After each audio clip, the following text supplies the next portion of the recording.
राष्ट्र की रक्षा में अपना सर्वोच्च बलिदान दिया, उन अमर शहीदों को स्मरण करते हुए और पाकिस्तान के नापाक इरादों पर मिली ऐतिहासिक विजय की 26वीं वर्षगांठ को समर्पित इस पावन अवसर पर सम्मिलित होकर मैं स्वयं को अत्यंत गर्वित और भावुक महसूस कर रहा हूं। यह लगातार चौथी बार है जब मैं कारगिल युद्ध स्मारक और कारगिल विजय दिवस के इस पावन आयोजन में सम्मिलित हो रहा हूं। 2 बार नदन कमांड आर्मी कमांडर की हैसियत से और 2 बार थल सेना अध्यक्ष के रूप में। आज इस पावन अवसर पर कारगिल युद्ध के वीरों के माता पिता, वीर नारियों और सभी परिवारजनों का दिल से आभार व्यक्त करता हूं। आपने राष्ट्र को अपने वीर दिए।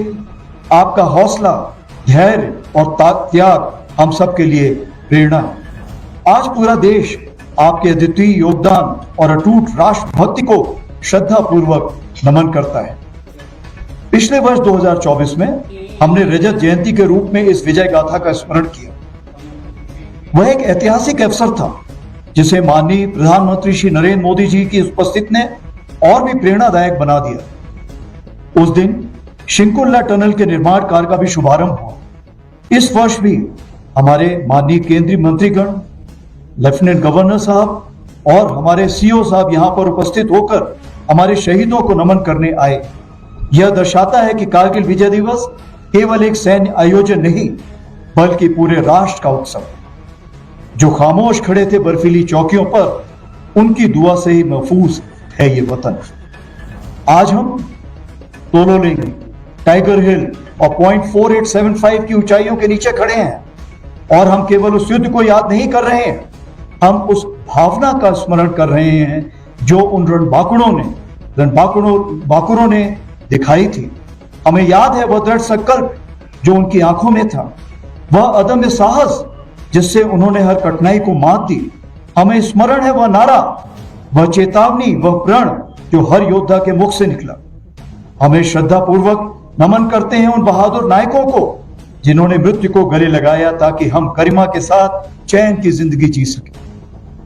साल 1999 में भारतीय सेना ने ऑपरेशन विजय के अंतर्गत कारगिल की ऊंचाइयों पर एक अद्वितीय विजय प्राप्त की थी। उस युद्ध में भारतीय सेना ने ऊंची पहाड़ियों पर बैठे पाकिस्तान सैनिकों और घुसपैठियों को खदेड़कर हमारी सीमा से बाहर कर दिया था और तिरंगे को इन बर्फीली चोटियों पर फहराया था।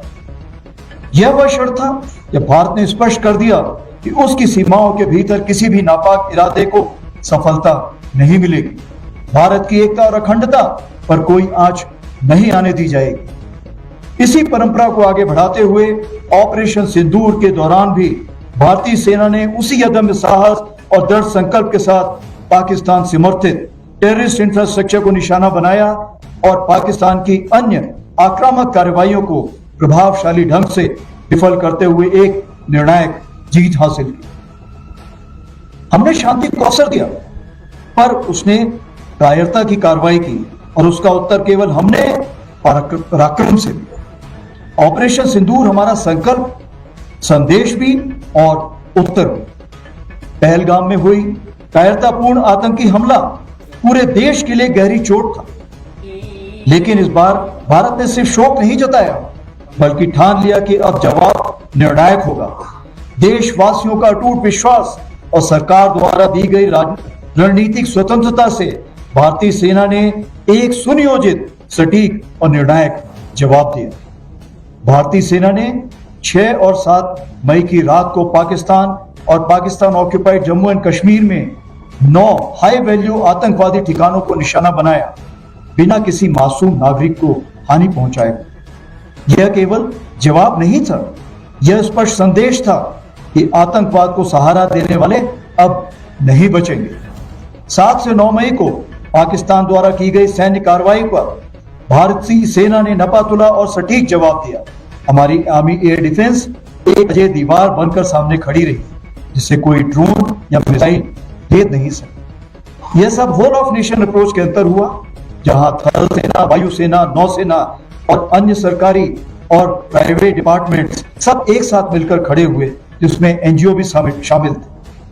जो भी शक्तियां भारत की संप्रभुता, अखंडता या जनता को क्षति पहुंचाने की योजना बना रही हैं, उन्हें करारा जवाब दिया जाएगा और आगे भी दिया जाएगा। यही भारत देश का न्यू नॉर्मल है। आज की भारतीय सेना न केवल वर्तमान चुनौतियों का सफलतापूर्वक सामना कर रही, बल्कि हम नित्य प्रतिदिन एक परिवर्तनशील, आधुनिक और भविष्य उन्मुख शक्ति के रूप में तेजी से अग्रसर हो रहे हैं।